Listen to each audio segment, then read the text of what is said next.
All right, so we have quite an interesting interview this morning for SME, and I'll tell you why it is. It's the story of evolution and adaptation, and that is why it is interesting. Olatunji Olasehan of H.O.G Furniture, one of the fastest growing furniture businesses in Nigeria today, is here.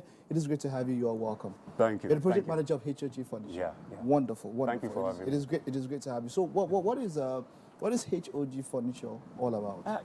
H.O.G Furniture is strictly an online marketplace for furniture, and decor accessories. We've been in the business over a decade ago, satisfying Nigerians, bringing the decor fantasies to reality. And so far, it all started actually in 2009 when the company was incorporated. We started as a brick and mortar. As time went by, we actually influenced by our parent company, Vanaplus, that there's a need for us to digitalize our sales channel. At that moment in time, we only do brick and mortar. People come to buy imported furniture from us and all that in-house production. Okay, just like a warehouse where you can have a physical store. Physical store. Exactly. So as time went by, precisely 2015, H.O.G became strictly an e-commerce. Now that's the thing. I want to hammer on this point. That evolution, or should I say adaptation, as it were. Why did H.O.G see the need? Because you see, we have a lot of businesses in Nigeria here who still practice that principle, like you mentioned, brick and mortar, and they love the physical presence. But everything, the world is being digitalized. Exactly. People are moving. Exactly. Why did you see that need and decide that, okay, let's pivot over to an online space? Yeah, it was a story of ideation level to the level of tentative action. Okay. Our tentative action was starting as a brick and mortar. But where we are going is actually e-commerce. But we started first with that. Like I rightly said, our parent company, Vanaplus, influenced us. That yes, at a particular point in time, our parent company signed up on a big e-commerce platform as at that time. In fact, they were giving one of the best sellers on the platform. So it triggered us like, wow. So if people are doing this, that means we can do something magic with this.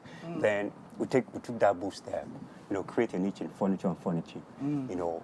As at that time, by 2015, when we were full e-commerce, we created a structure to allow to accommodate for different sellers to sign up on the platform, and it has been awesome so far. And so you're saying that it runs some sort of an agency way, such as sellers and buyers. You are exactly unit where sellers and buyers meet. Exactly. But it's all based on furniture. Yeah, on furniture, home, office, and garden furniture.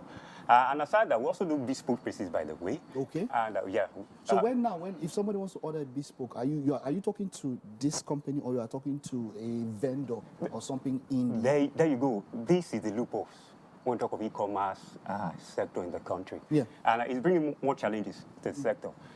When a company is so much in haste, you want to recruit sellers on the platform, but you now leave the so-called customers, prospective customers, you leave them in the hands of this seller. The seller will come on your site, you only place an order, nobody's communicating. There is no woman-like communication, no woman agent I call. A customer care to relate, to be so thorough on that particular order. Reason why this cliche of what I ordered versus what I got. What I got, exactly. So you are talking to a bot. You are just talking to a chat box. You are not talking to a woman being, that would, let you know that, like our culture in our furniture, we let every other seller know that, yes, as we need you, we also need these customers. And for the business to thrive, these are do's and don'ts. Don't take e-commerce as a signpost. What you don't have, take it down. If you have this particular color on the site, let it be. If you don't have it, take it down. So it will not be an issue of, I'm placing an order for this, and they told me it's no longer available. But if that happens between a vendor on the site and a client, is there any sort of do you implement any sort of, is there any sort of, I don't know, are there checks and balances to ensure that kind of, maybe a punitive measure or something? Is there anything you do? Before I answer that, for a customer to come to our site and say, H.O.G Furniture, to see you, let me place an order, every order coming in, there's somebody there to check that order, canvas with the seller, and as well canvas with the customer. So there would not be an issue of, this is what I want, this is what I want, this is what is, so there wouldn't be. And in such case, it really happens with us. Okay. Because at the back end, there is human agent handling that order. Okay. On behalf, as you are safeguarding the interest of the seller, we also safeguard the interest of the customer. Now, the next question that will ask is that, are there fees to the e-commerce company? How do you make your own money? Is it from the vendor, from the client, or how? Of course, from the vendor, from the seller. From the seller and all of that. Yeah. Now, you've mentioned about some challenges with e-commerce. Now, as a country, yes, we know that, you have issues with internet supply from the ISPs and all of that. What other challenges have you encountered working in yes, of course. digital space? Taking into cognizance the infancy state at which e-commerce sector is in the country, forget about the noise, this and that. It's still at its infancy level. And the challenges are, number one for me is, I'll say, is trust issue. Yeah, customer will say, hello, H.O.G, please, I need this. Can you deliver to my location in Aba? Moving from Lagos to Aba. On payment or delivery. You know that. On payment or delivery. You see that thing has made a number. I cannot mention some brands that have run out of business because of POD. You get there and the parents say, this is not what I want. This is not what I want. Meanwhile, expenses have been incurred. Exactly. When it comes to moving it on whose account is all those expenses? Expenses going to take, it has moved out of a factory. Somebody has transportation and all of that. Yeah. And when this happens consistently, you're going to run somebody out of business. Exactly. And secondly, second challenge that I see is that the overzealousness of different states. Agencies on the highway.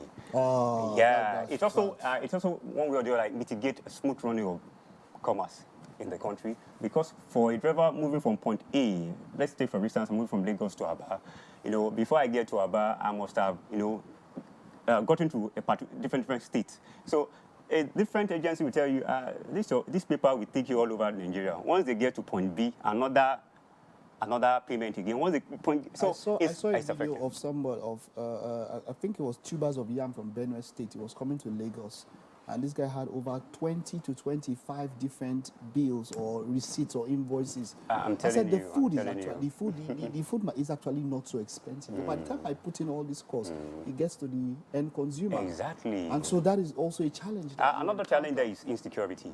But we thank God for the dispensation of government that we have presently. A big shout out to the federal government.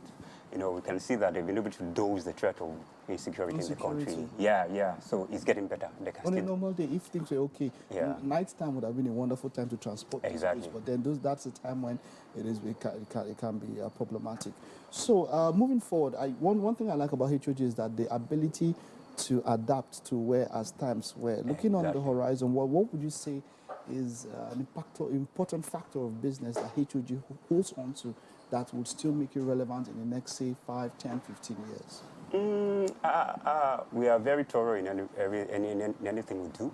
We are very, very thorough, and our mission is that to become one of the top e-commerce in the country, and not even the country alone, the whole world. Setting the standard, sanitizing the sector.